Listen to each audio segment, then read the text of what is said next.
Demola Adeleke. Governor Osun. Governor Osun. Ó ní àwa àkàndá gbogbo local government. Òótọ́ ló fún alọ́pọ̀ ọ̀fẹ́. Ní nǹkan bí oṣù méjì sísìn, wọ́n ní ká rẹ́gísítà pé hospital bí tó bá wù wá kọ́ ló ní dọ́ta wo sáà. Àmín o, Ọlọ́run ní jẹ́ sáà rẹ o. A sì lọ council, a lọ rẹ́gísítà. Èmi tí mo dúró mo kọ ayò olú. Wọ́n láwọn ó fún wa ní káàdì àrètí wọ́n ní ká fi àkáǹtì nọ́mbà alẹ̀ àfilẹ̀. Gbà tó di bí ọ̀sẹ̀ kan nísìn, wọ́n ló bá rán bá pè wọ́n ní tó bá di Tuesday o ká wá s'Òṣogbo ní Freedom Park Adébẹ̀ látago 10 àárọ̀. Wọ́n ní ní 6 ní ká ti dé council pé ọkọ̀ wà kó a Adébẹ̀ ọkọ̀ sì kó a àṣàjọ Òṣogbo láago 10 àárọ̀ 3:30 ní Démọ́lá tó dé. Nígbà wọn dé tí nígbà wọn fún wa nìkan pọpọ́ọ̀fù kéékèèké 4 wọ́n tún wọ́tà kọ̀ọ̀kan ni wọ́n fún wa. Ó ní àwọn ó ló fa àwọn tí wọn irú èmi mo tún lè rìn díẹ̀ nínú àwọn èèyàn. Wọ́n wá nífẹ̀ẹ́ lódùn bí yóò dá pé èèyàn 4 ló fún kẹ̀kẹ́. Àwọn tí ojú ń dùn yẹ kán gba à ń pọ̀pá kan ní tracy ààrí nínú ìtako fúnfẹ́ lórí. Àwọn tí wọ́n lè rìn dáadáa tí wọ́n ń lo ọ̀pá bàbá kan ń pè ní bàbá Ṣọlá Doyè. Bàbá yẹn náà lọ túláàsì láfirẹ́ yọ̀kan fún bàbá wọn pé bẹ́ẹ̀ bá fún àwọn tí wọ́n rí iná ṣùgbọ́n bàbá tó jókòó tó wá láti fẹ́ lórí bàbá yẹn ò fẹ́ lọ àwa la jí ó lọ. Wọ́n fún bàbá yẹn ní ẹyọ̀kan lédè kúkúrú ebi pa ṣége àwa fojú rí prógráàmù tó ṣe torí kíní tán pé sọ́dọ̀ wa òṣìṣẹ́ a kàn rí pé ó jáde nínú ọ̀nà tó dé àmọ́ ìgbà tó dé sí a sì mọ̀ ìgbà tó lọ kò sí prógráàmù kankan tán ṣe. Ó pín fẹ́ẹ̀sì nìkan lẹ lọ gbà lọ́hùn. Àti káàdì tó yẹ ká kó wá sí káńsù ká lọ gbà tí a bá lọ nù àwọn ò rí nǹkan kan. ṣé wọ́n tí ìwà sì ṣe bá àwọn tí wọ́n rí nànú wa wọ́n bẹ̀rẹ̀ sí ní sọ̀rọ̀ pé wọ́n bá fi àwọn lẹ́ẹ̀lẹ̀ káwọn jókòó. Ẹ̀kejì tí ó ṣe bẹ́ẹ̀ fún àkàndánù o. Ẹ̀kejì tí ó ṣe bẹ́ẹ̀ fún àkàndánù. Níbi oṣù méjì náà ní sọ ní ká wá gba ajílẹ̀ owó ara wọn náà fi wọkọ̀ lọ àwọn tí wọ́n wá lọ àwa wò wípé ní kò dáa àwa la san ní owó ọkọ̀ àwọn enítàn ó sì gbé báàgì ajílẹ̀ kan fún ọ. Ní gbogbo ìfẹ́ lódún pátápátá báàgì ajílẹ̀ kan. Ṣé wọ́n try ni? Àlẹ́ APC gbà báyìí. Wàláì. Ọlọ́run ó fún wa. Àmín. Kí ló máa ń ṣe ẹ̀yin governors wọ̀nyí? Kí ló ṣe gbogbo ẹ̀yin Nigeria leaders? Àtàràlú o àti leader gbogbo everybody kò tẹ̀ wá sí good news kò sí good lára ọmọ ẹlẹ́dẹ̀ gbogbo yín.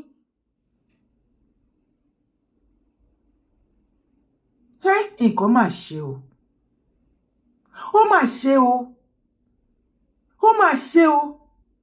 Governor Adeleke of Osun State. Wallahi mo wà highly disappointed in you. Pẹ̀lú gbogbo bẹ́ ṣe máa ṣe kiri yẹn.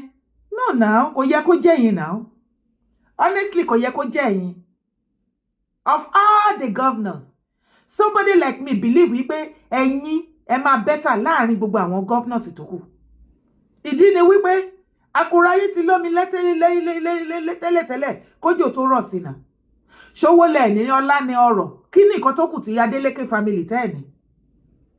So àwa believe wípé tẹ́ bá tiẹ̀ jẹ ẹ mú ìgbésí ayé ọ̀tún ẹ fi lọ́lẹ̀ tó jẹ́ pé á jẹ́ àwòkọ́ṣe fún àwọn tó bá máa take over lẹ́yìn yín. Àwọn ọ̀pọ̀lọpọ̀ á lé nìkan lára yín ṣùgbọ́n ó gbà mí ojú sì tì mí gan ni Governor Adeleke wípé kàkà kó sàn lára ìyá àjẹ́ ń ṣe ló fi gbogbo ọmọ ẹ̀ tó fi bí obìnrin tẹ́yẹ wá ń yí lu ẹyẹ. Ẹ̀yin náà ò padà kúrò láàrin gbogbo wọn same bed of the same feather flocked together. Ó ṣe ni láàánú pé irú yín ni àwọn àkàndá lè máa gbé ṣépè pẹ̀lú ìwà burúkú ìwà ìbìkítà ìwà olè tó wà lọ́wọ́ gbogbo yín. Tí ó bá jówó ara yín gan lẹ fi help àwọn àkàndá ó tún bẹ́ẹ̀ ojú bẹ́ẹ̀ lọ. Tabade máa wí ta máa sọ ẹ̀yin la máa rí nínú mosque lẹ máa mú ìlú hìhì ẹ̀yin náà la máa rí nínú kérúbù àsíláàfù lẹ́ máa pò yìí lólóbìrípo. Ẹ jọ̀ọ́ ìwà yín ò dáa. Ẹ̀yin tẹ́ ò lè ṣàánú àwọn àkàndá ẹ̀dá tẹ́ mọ̀ wípé wọn ríran àárọ̀ gbogbo wọn tó wà ń bẹ̀ tẹ́dẹ̀ invite wọn. Ṣé ẹ̀yin yẹn lẹ máa ṣe nọ́mà fún àwọn aráàlú tán pé? Kí ló dé tó jẹ́ wípé tẹ́ bá ti dórí àpèrè gàgà orí póòsì tí gbogbo yín máa wà, ọpọlọ gbogbo yín máa dorí délẹ̀ báyìí ni, ẹ kì í lè think straight. Ẹ kì í ní feelings, ẹ máa sọ feelings alone. Bọ̀tẹ́ bá ti wá kúrò bẹ̀ tójú yín ti wá wálẹ̀, ẹ̀yin lẹ máa wá máa tọ́ka sá fáwọn èèyàn pé bó ṣe yẹ kó ṣe rìn, bó ṣe yẹ kó ṣe rìn. Tẹ́ ẹ bá wà ń bẹ̀ táwa bá ń sọ fún yín, ẹ kì í gbọ́. Ṣé nǹkan tẹ́yin náà ṣe fáwọn àkàndá ìṣó dà báyìí? Gbogbo ẹ̀yin ọmọ Yorùbá nílé lóko lẹ́yìn odi, mo kíwa mo kíwá o. Gbogbo ibikíbi tẹ́ bá wà tẹ́ tí ń gbọ́ mi àbí tẹ́ tí ń wò mí. Orúkọ tèmi ò máa yí padà, Yèyé Dára Kowé ko ó ní mò ń jẹ́. Ẹ̀yin náà ẹ bá mi gbọ́ fídíò yẹn, bá mi wò. Ìgbà tẹ́ gbọ́ nǹkan tí àwọn màmá yẹn tí wọ́n ṣe lálàyé àti gbogbo àwọn tẹ́ rí bẹ̀, ṣé inú yín dùn? Gbogbo ẹ̀yin tẹ́ bá mọ Governor Adeleke of Osun State. Hey Davido, come here my brother. Ó ti sọ pé you are not a Nigeria, you are an Americana. Kò sí wàhálà. Èyí tó bá wù kó jẹ́ bẹ̀. Davido, jọ̀ọ́ nítorí Ọlọ́run, bá wa bá òǹkù Adeleke sọ̀rọ̀ náà. Bàbá oníjó ìmọ́lẹ̀. Ṣé o mọ̀ pé wọ́n lo campaign fún bàbá yẹn? Mo dẹ̀ mọ̀ wípé torí ti ọ̀pọ̀lọpọ̀ l'Ọ̀ṣun State wọ́n support máa yẹn. Ṣùgbọ́n rádaràda wọ́n ti pọ̀ jù nísìn. Eré second term náà sákiri. Ìgbádùn wo ni ará Ọ̀ṣun gbá lára yín? Àkàndá ò tiẹ̀ tún lè gbádùn lára yín. Okay, bí àgbà ò bá lórí tó ń rò, ó lè kẹ́kọ̀ọ́ látara ọmọdé náà.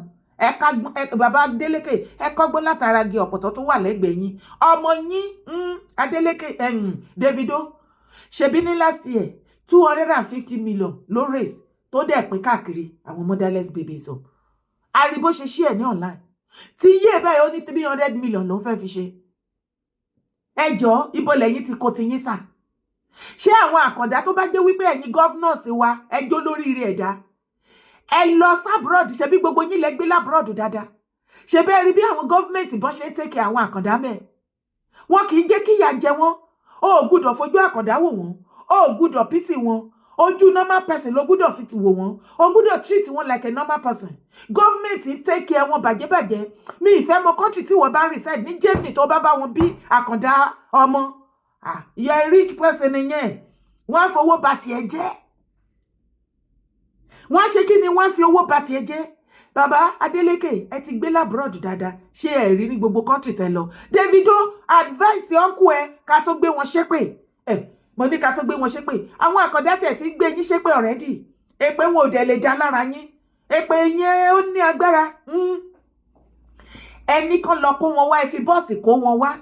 Ẹ já wọn síbẹ̀. Ẹ kọ́kọ́ fi wọ́n pa ṣáyó náà bẹ́ẹ̀ ti máa ń ṣe ìṣe yín ni. Àwọn tó bá wá kan lọ́dọ̀ yín, àwọn náà máa tọmọ ìdíyẹ pa síbẹ̀. Ẹlòmíì á jókòó látàárọ̀ dalẹ́ síbẹ̀. Ẹ wà wí èpo wà bẹ́ẹ̀. Agbára yẹn ipò yẹn á máa gùn yín. Ẹ ṣàfẹ́ show off ṣá. Ó máa wà bẹ́ẹ̀ títí. Bó bá lọ látàárọ̀ dalẹ́ tó bá close àbáwọ̀ close tó bá tún dọjọ́ kejì á tún padà wá lórí help tí ò lórí tí ò ní ìdí tẹ́ fẹ́ ṣe. Ẹ̀yin lẹ invite àwọn àkàndá tẹ́lẹ̀ fẹ́ fún wọn ní nǹkan. Láti ìgbà tẹ́ ti wá kó wọn wá for good 5 hours. Ẹjọ́ tó rọlẹ́ wá fún wọn ní puff. Ẹ bá fún wọn robo. Governor Adeleke oní puff ọ̀run. Ẹ bá fún wọn ní robo. Pẹ̀lú bottle water ẹ pẹ̀lẹ́. Ìkànnì yín, èṣù gbénu yín. Gbogbo nǹkan tẹ́ wá promise wọn náà pẹ́ ní pé kán wá gbà. Ẹ wá rí nǹkan kan ṣe òun náà ni wọ́n complain bẹ́ẹ̀ yẹn. Ẹ rí bó ṣe ń gbé yín ṣépè. Pẹ̀lú ìròbínújẹ́ ọkàn náà fi ń gbé yín ṣépè. Pẹ̀lú ìbànújẹ́ àti omijé tí wọ́n sun sínú tí wọ́n sun síta, òun ni wọ́n fi ń gbé yín ṣépè. Tó bá jẹ́ wípé ẹ mọ nǹkan tó tọ́ sí yín ni, ẹ̀yin tẹ́ bá súnmọ́ máa yẹn, ẹ padà lọ ṣe àtúnṣe fún àwọn people yẹn. Ṣé nǹkan ti ṣe gbogbo yín ni? Tẹ́ bá fìyà jẹ normal people, ṣó yẹ ká tún fìyà jẹ àwọn àkàndá ẹ̀dá? Ṣé nǹkan ti ṣe ẹ̀yin governors wọ̀nyí ni? Mi ìdẹ̀rí yín bá wí o. Àfi Tinubu nìkan tó bá sọ̀rọ̀ Tinubu lẹ máa listen. Tó bá ti ń sọ̀rọ̀ àwọn state governors, àwọn senators wọn, àwọn ministers wọn tó kówó fún, owó tó yẹ kó fi ṣe nǹkan fún wọn, táwọn yẹn ń kówó yẹn tó lọ fi invest sí another developed country, àbí wọ́n kó pamọ́ láti fi ṣe run second term. O ò lè sọ̀rọ̀ state governor kó rí àwọn èèyàn, àwọn masses wọn kí wọ́n support wípé yes kò ṣe dáadáa. They will never support you. Ó ní comment, wọn ò ní dáhùn. Bẹ́ẹ̀ ni pé kò ṣe àwọn ni wọ́n ń jìyà yẹn. ó bá wù yín wọ́n bá sọ àwọn ìwà burúkú tó wà lọ́wọ́ gọ́vnà yín tá a bá pè wọ́n síta tó bá wù yín ẹ máa ràgàbò wọ́n tó bá wù yín ẹ sọ̀rọ̀ ó bá wù yín ẹ má sọ̀rọ̀ ojú yín bó kò tí ì bó mo wá ń gbọ́ wọn ní ebi ń pa yín gan ni mo mọ̀ pé ebi ń pa yín gan ara ni yín gan ibi tó tẹ̀ wá wọ́ọ̀sì jù sí ni wípé the way tí haúsá fúlàní àti yíbò tó wá ṣe fi yorùbá pa lẹ́nu ọjọ́ mẹ́ta ẹ̀yin ọmọ yorùbá ẹ̀ ń gbọ́ ẹ ṣe tí ẹ ra gbé tí as usual àbòsí yín ẹ tún ti bọ̀bẹ̀ iyo ẹ rí ẹ ṣe bí ẹni pẹ́ rí àbẹ́yìn ẹ fẹ́ sọ pé ẹ kì í fetí gbọ́ ẹ̀ ń fojú rí ọ̀pọ̀lọpọ̀ fídíò àti rátọ̀ káàkiri everywhere bó ṣe ń fi ẹ̀yin yorùbá ṣẹ̀sìn ẹ̀sìn ni yorùbá wọ́n ń ṣe nísìnyí ní nàìjíríà ẹ̀yin ló yẹ kán máa wò pé nítorí pọ́mọ wọn ló ṣe president ni òun lóyin gbogbo nǹkan ní kíní wọ́n ṣe rí báyìí òun ni wọ́n ṣe ní kíní wọ́n ṣe ń lọ bó ṣe yẹ kó ṣe lọ tọmọ tiwa náà bá ti ṣe president á tó máa enjoy nàìjíríà ẹ̀yin ni wọ́n wá fi ń pa ọmọ yíbò ń fi yín ṣẹ̀sìn lójoojúmọ́ wọ́n lè bí ń pa yín ẹ̀yin lè bí ń pa ẹ̀yin nìyà jẹ jù nàìjíríà nọ́dánà tó bá máa sọ̀rọ̀ tó máa grant interview wọ́n á ní yorùbá ní ìyà jẹ jù ní nàìjíríà of today ẹ wáyé gbogbo wa ẹ wáyé gbogbo wa ìgbà tọ́mọ yín ò lọ bẹ̀gàn ebi ò pa yín tó báyìí rògbòdìyàn yín ò tó báyìí ìgbà tọ́mọ yín wá wà bẹ̀gàn lebi wá lọ yín fún yorùbá adley lẹ fi máa rọ́mọ yíbò tó tọrọ bárà ní online adley lẹ fi máa ráwúsá fúlàní tó tọrọ bárà online tá ẹ bá wá rí majority online beggar executive beggar sìn 98.9 wọn yorùbá ni àtàgbà àtọmọdé nǹkan tó wá resort sí nìyẹn ẹ pẹ̀lẹ́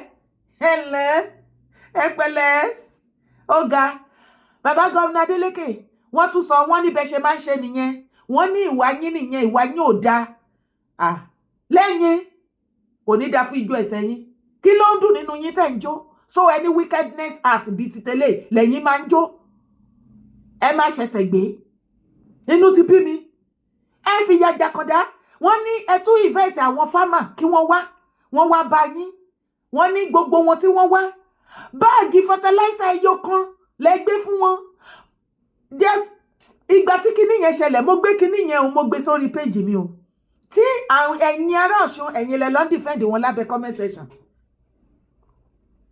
mo gbé síbẹ̀ torí wọ́n kó bíi fertilizer báàgì bíi 3 àbí 4 kan wọ́n ṣàkó síbẹ̀ àwọn bíi mélòó kan dúró tí wọ́n ya fọ́tò yẹn empowerment fún àwọn farmer ṣé bí wọ́n ti ń ṣé bí àwọn governors wọ́n ti ń support àwọn farmer ní north nìyẹn bá a ṣe pariwo wípé gbogbo terrorist ayé pátápátá tó ń ja nàìjíríà bẹ́ẹ̀sì wọn north ni tó bá fẹ́ lọ sóko wọ́n á kọ́kọ́ lọ sanwó fáwọn terrorist iye hours tó bá máa lò níbi tó lè dé terrorist ni àwọn northerners sọ táàkì fún wọn ò sọ fún ìjọba lukura wa ń gba táàkì lọ́wọ́ àwọn ibi tí wọ́n tẹ̀dó síbẹ̀ lọ bèrè kó ṣe findings ẹ̀ dáadáa ṣùgbọ́n síbẹ̀síbẹ̀ ǹjẹ́ mọ̀ wípé ibẹ̀ yẹn náà ni wọ́n ti ń kó oúnjẹ wá sí all the southwest sí southwest sí south and every other southern state. sí insecurity tó wà ní north kò tí ì tó wà ní north yes ó pọ̀ ju ti south lọ even nílẹ̀ yorùbá a mọ̀ pé lóòótọ́ ni wọ́n ń pa yín sórí oko ṣùgbọ́n tẹ bá ń lọ lógúnlógún lọ́gbọ̀nlọ́gbọ̀n tẹ́ ẹ̀ ń lọ ní 2 3 4 5 kò ní ká má ì lè ṣe nǹkan tẹ́ máa jẹ́ ṣùgbọ́n everybody tó ti yọ̀lẹ́ tí ò rẹ́dí àti ṣe kankan òun náà máa pariwo wọn àlẹ́ lẹ́tẹ̀kọ̀ káàtẹ̀ wá pẹ̀yìn tì bàbá ẹ̀yin wá gbé fertilizer ṣé fertilizer báàgì ẹyọ kan ni wọ́n fi empower àwọn ní north tí yín ti bá yín ẹ̀yin south west governors ó lè ní gbogbo yín bàràwò bá sa ni yín anímì ìrí yín bá wí aráàlú ló ń support yín àwọn ilẹ̀ ń fìyà jẹ àwọn náà máa ń defend yín àwọn náà máa ń support yín ọlọ́run ní jẹ́ kẹ́ni tó gọ̀nù yín kó gbọ́n. Tinubu gan tún pariwo wípé ẹ lọ bá àwọn governors yín owó tó ń fún wa allocation fee tó ń fún wọn tẹ́lẹ̀ wọ́n ti raise ẹ̀ sókè síbẹ̀ náà kọ́ ní gbogbo ẹ̀ wọ́n fi ṣe yín akótilétà ni yín olè ni yín jẹgúdújẹrẹ ni God wàhálà wà o ẹ̀yin náà wò kan ẹ wo ilé òdìkí kéèyàn ṣe CBN governor fún ọdún 7 kò dẹ̀ kó gbogbo owó tán ẹjọ́ báwo ni Emefiele ṣe sùn mo ní kí n sáré bi wá ni o báwo ni Emefiele lè ó lè bàràwọ̀ bá sá ẹ̀yin pípù yẹn ti ya wèrè o báwo ló ṣe sùn because I don't understand you guys báwo lèèyàn ṣe máa ìwọ nìkan ó ṣe síbi ó ṣiṣẹ́ ọdún 8 péré ó dẹ̀ kó gbogbo owó tó báyìí ẹ wo àtìgbà tó ti àrẹ́sì máa iye owó burúkú tí wà tèmi jọ fetí gbọ́ tó ń discover wọ́n tún discover another one 753 duplexes ní Àbújá fún èèyàn ẹyọ kan ṣoṣo ṣé mo iye tí wọ́n máa fi kọ́ Nàìjíríà dé sọ pé kò sówó ṣé ẹ rántí ti Desiani àní gbogbo yín ti ya wèrè ṣé ẹ rántí Desiani náà island tí yẹn náà mú bra oníye tán ló fi ra bra ẹyọ kan tó ra property card báwo ni gbogbo yín ṣe ń sùn tẹ̀dẹ̀ ń rí majority Nigerians tí wọ́n dẹ̀ ń die of hunger tí ayé wọn dẹ̀ bàjẹ́ tí kò síṣẹ́ tí ò sí nǹkan kan owó tí wọ́n Emefiele lé tí ó lọ fi kọ́ estate yẹn tó bá invest tó fi build more job tó fi create more job see the whole of Nigeria ṣé wọ́n sọ wípé kò síṣẹ́ ṣé wọ́n try ẹ gbà wá náà what is going on ogun dé ẹ̀yin Nigerians ẹ dìde àwọn politicians ti fi nǹkan dẹ̀yìn mọ́lẹ̀ wọ́n ti kẹ̀yìn yín síra yín wọ́n ti brainwash wọ́n ti ṣe oríṣiríṣi àwọn ló yẹ kí gbogbo wa fọwọ́sowọ́pọ̀ ká fèsì ká lé lálépa. ṣùgbọ́n irọ́ ni àwọn ọ̀rọ̀ tí ò lórí tí ò nídìí mo dẹ̀ tẹnu mọ́ kinní yìí ṣé ẹ̀dẹ̀ rò wípé kò ń ṣe APC ló wà lórí pé kí wọ́n máa sponsor ìjà ẹ̀sìn láti lè má jẹ́ kí wọ́n lísì sí wọn mọ́ ṣé èèyàn ò notice wípé láti ìgbà tí ọ̀rọ̀ ìjà ẹ̀sìn tó ti wọ́n mú ní ti kẹ́kẹ́ kò sí anybody tó bọ́dà nípa Nigeria situation governor wọ́n ṣe dáadáa president wọ́n ṣe dáadáa ìjà ẹ̀sìn everybody wọ́n ń jà àti tap keep tap fún wọn ní tomorrow fún wọn ní tomorrow fún wọn ní tomorrow tap all everybody ṣe kiri online ẹjọ́ tí TikTok bá shut down lẹ́nìí kí ló máa ṣẹlẹ̀ gbogbo youth pátápátá wọ́n wá ròpin sí sórí social media wọ́n kí ẹ̀ nípa Nigeria government mọ́ wọ́n pé kí ẹ̀ nípa leaders wọn gbogbo nǹkan tó yẹ kán ṣe wọ́n ṣe mọ́ social media ní oníkálukú kò wá sí nǹkan anybody Nigerians ò wá lè fi ṣe content mọ́ níbi tá a bá dé torí owó ó ti dá mo sọ tèmi náà mo dúró ọrùn mi mọ́ o kí ni ìwọ náà rí sí ṣé Ọ̀ṣun ló ti wá ìwọ tó bá jẹ́ ọmọ Ọ̀ṣun state tó rí fídíò yìí kí ni nǹkan tí ìwọ náà rò pé ó ń ṣẹlẹ̀ bá mi drop comment sábẹ́ fídíò bó tilẹ̀ jẹ́ wípé mo mọ̀ wípé ọ̀pọ̀lọpọ̀ yín náà ẹ tún máa support ẹ̀ ni kò sí wàhálà ṣe báwa ìlà láìda àbí àwọn ni wọ́n dá tó bá tó stage ojú gbogbo wájọ máa clear orúkọ tèmi ò yí padà lẹ́ẹ̀kan sí Yèyé Dára Kowee support my brand bá mi support YouTube àti Facebook gbogbo ibikíbi tó bá ti ń wò mí support drop your comment bá mi like video má sì gbàgbé láti bá mi share ire o ire kàbí.